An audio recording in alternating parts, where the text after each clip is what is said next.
একবার ভীষণ রাগ নিয়ে একজনকে বলেছিলাম, তুমি আর কখনো আমার সাথে যোগাযোগ করবে না। মানুষটা কষ্ট পেয়ে আমাকে আর নখ দেয়নি, অথচ সেই মানুষটাই প্রতিদিন আমার অপেক্ষা করত। হয়তো আমি নিজে থেকে তাকে পারমিশন দিব।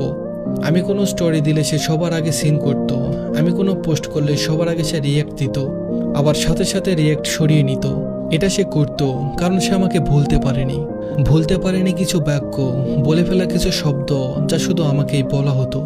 অপেক্ষা করতে করতে একটা সময় সে বুঝে ফেলল যে আমি তাকে আর পারমিশন দিব না। এরপর সে অপেক্ষা করা ছেড়ে দিল, আমার স্টোরি সিন করাও ছেড়ে দিল, পোস্টে রিয়্যাক্ট দিয়ে তা উঠিয়ে নেওয়াটাও বন্ধ করে দিল। সে বুঝতে পেরেছিল সে ভুল মানুষের জন্য অপেক্ষা করছিল। আচমকা আমি তাকে ভুল প্রমাণ করে একদিন আমি তাকে নিজেই কল করলাম। ফুপিয়ে অনেকক্ষণ ধরে সে তার অভিমান ছাড়লো আমার উপর। সেদিন আমি প্রথম অনুভব করলাম পৃথিবীতে সবচাইতে বড় তৃষ্ণা হলো কারো সাথে একটুখানি কথা বলার তৃষ্ণা।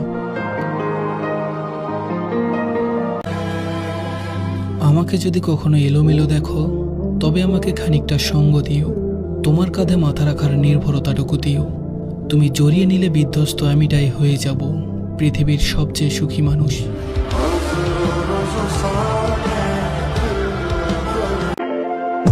পৃথিবীতে আসলে কেউ কারো না। যে মানুষটা আপনাকে বলবে আপনি তার লাইফের সব, সেও একদিন আপনার সামান্য কথায় আপনাকে ছাড়তে দ্বিধা করবে না। আসলে কি জানেন তো, কেউ আপনাকে ভালোবাসে না, সবাই আপনার ভালোটাকে ভালোবাসে, আপনার খারাপটাকে কেউ ভালোবাসে না। যতক্ষণ আপনি তার সাথে তার মতো করে চলবেন, তার কথা শুনবেন, তাহলে আপনি তার। যখনই আপনি আপনার মেরুদণ্ড সোজা করতে যাবেন, আপনার খারাপ লাগা ভালো লাগা জানাতে যাবেন, তখনই আপনি খারাপ হয়ে যাবেন। এক মুহূর্তেই আপনার প্রতি সব ভালোবাসা শেষ হয়ে যাবে। বাঁচতে হলে নিজের মতো করে বাঁচো। কারো কাছে তুমি নগণ্য, কারো কাছে জঘন্য, কারো কাছে তুমি তার সবটুকু। একটা কথা মনে রেখো, সিংহের নাম গাধা রাখলেও সেটা সিংহ হয়ে থেকে যায়।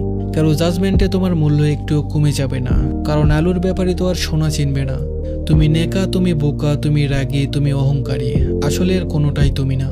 তুমি তাদের কাছে সেরকম যেরকমটা তারা ডিজার্ভ করে।